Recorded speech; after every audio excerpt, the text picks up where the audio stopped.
तर नमस्कार मित्रांनो, मी गजानन कातोरे, गुरुकृपा ॲटो धामणगाव वडे.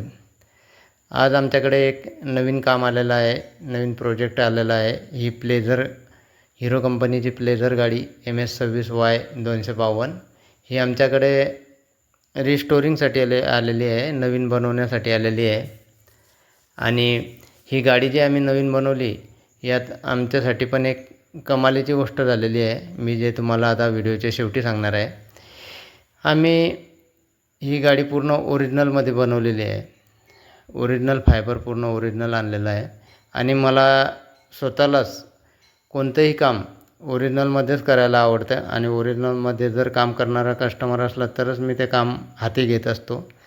आणि माझं एक ध्येय आहे यानंतर यापुढेही ओरिजिनलमध्येच काम करायचं. कारण की समोरच्या प्रत्येक गिरायकाला असा विश्वास आलेला पाहिजे की ओरिजिनलमध्ये गुरुकृपा ॲटो धामणगाव वडे आणि गुरुकृपा ॲटो धामणगाव वडे म्हणजेच ओरिजिनल, इथं शंकाच नाही. असं मी पुढेही काम करण्याचा प्रयत्न करणार आहे.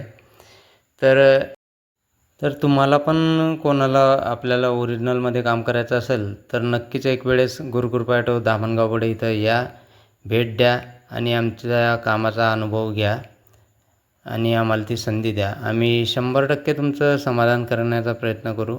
आमच्या परीने 100%च प्रयत्न राहतील. तर एवढी गॅरंटी देतो, येऊन अनुभव घ्या. तर ही गाडी आम्ही अशा प्रकारे इथं खोललेली आहे. खोलून पूर्ण साफ करून चेची वगैरे आम्ही दुकानावरच इथं खाली स्प्रे मारलेला आहे. आणि त्यानंतर आम्ही नवीन फायबरची फिटिंग केलेली आहे.